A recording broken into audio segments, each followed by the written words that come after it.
Uh, no, here's an example right here. This is insane. These people should be in jail. We have rights. I can't believe they think this is normal or okay. This guy gang stalking. They think it's normal. Let's see. The stalkers are being told lies about you that law enforcement are feeding them to motivate their stalking. That's 50% true. Some of the stalkers, they know damn well what they're doing. They just don't care. They want the money and they're demon-possessed. Now, I will put the link to this in the description box. I encourage you to come back here, watch the whole thing. It lends a lot of credibility to our claims. Comment section is very amazing. So let's go through some of the BS in this video. Here we go. Hopefully you can hear the audio.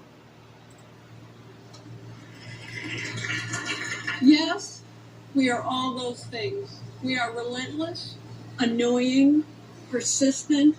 Really, we are a pain in the ass. But these young people know, and we know. Even the name of the video is called Why Are We Stalking You? Oh, and then they say it's to keep you out of jail. Isn't that laughable? No, this is the only way to reach them. People are afraid of them. They are in gangs, on drugs. See? None of this is true. I'm not in any gang. I'm not on drugs. And you know, the only reason why I've ever been in and out of jail is because the cops always set me up. There's been numerous times where I've gotten into a fist fight. It was not my fault. I was defending myself.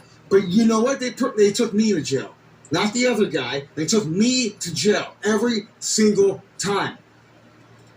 Out of jail, and every criminal justice system and every politician blames them for causing the most harm to themselves, their families, and our communities. And tragically, this can be true.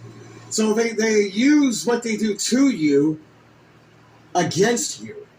They frame you, they drive you crazy, and then they turn around and say it's your fault. Whether we understand it or not, whether we like it or not, something has gone terribly wrong. Weirdo. So many young people in our country. Yeah, it's called the Illuminati. It's called the faggot Masons. It's called bitches like you. You're what's wrong with this country, you freaking parasite. In Chicago and Baltimore. Look at this ugly witch. In New York. She's probably a dyke. She's probably a pedophile. She's into little kids, minors. Most of these people are. Look at her. Looks like a freaking Democrat. In New Orleans, so many of them believe that violence is the only way of life, that shooting people gains respect, that guns are normal, and that dying young is just what happens. For these young people, 29 years ago and a day, we began ROCA. We started in a small city near Boston, Chelsea, Massachusetts. But this is not just a story about reaching them. This is about fundamentally changing ourselves. It is about learning what it takes to be worthy of working with them. It is about sticking with the ones who want nothing to do with us, being clear that relapse is part of change, and using data. In the beginning, we had a lot of fun. We did outreach and organizing, leadership development, programs and events, and I hope we did more good than bad. But like most organizations, we had no idea.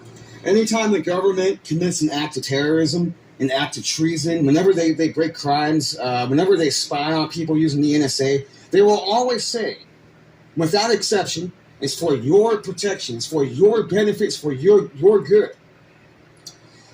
So evil is going to come in the name of love, right? Evil is going to come in the name of good. The evil is never going to come in the name of evil. So these evil people are trying to make it sound like they're angels and saints. So let's keep going. At one point, we knew hundreds of gang members, and they would come to ROCA and go to classes and sit in circles and feel really good about themselves. And then they would go home, deal drugs, and shoot people. 99% of this is just propaganda. But I want to get to the juicy part where she says who's funding all this, and then we're going to go over that. This was not the point. We knew we needed a big-time change. So we brought the organization to a halt. We did research.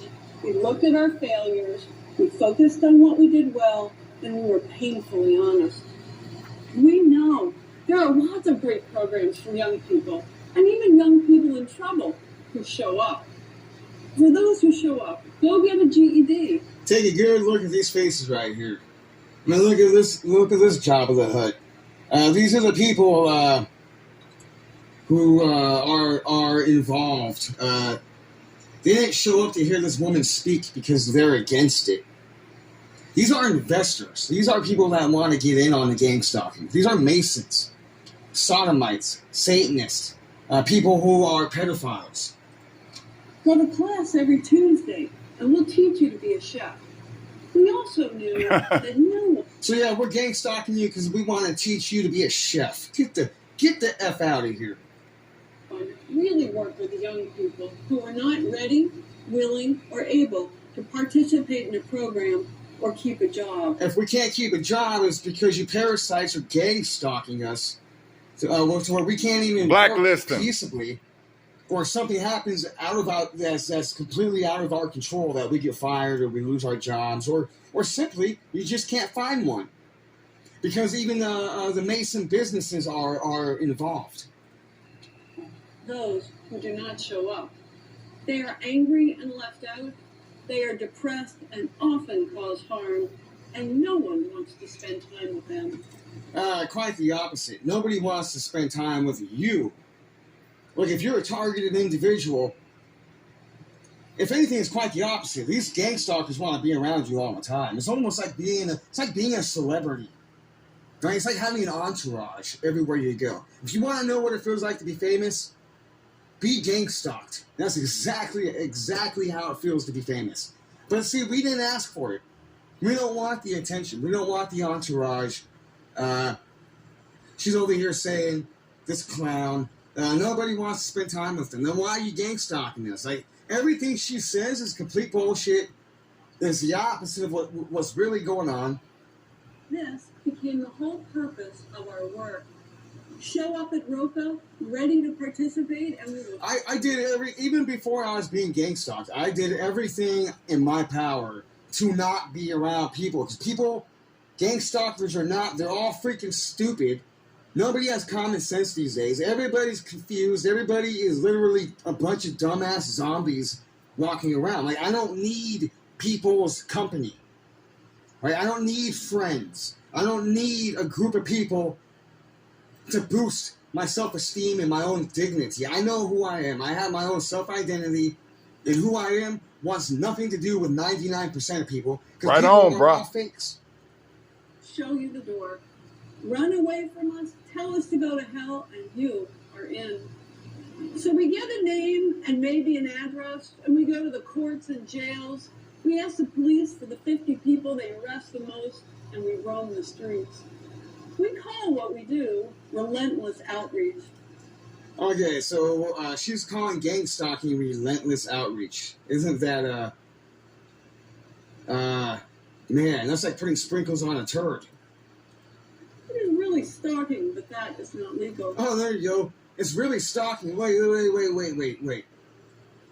It's outreach. It is really...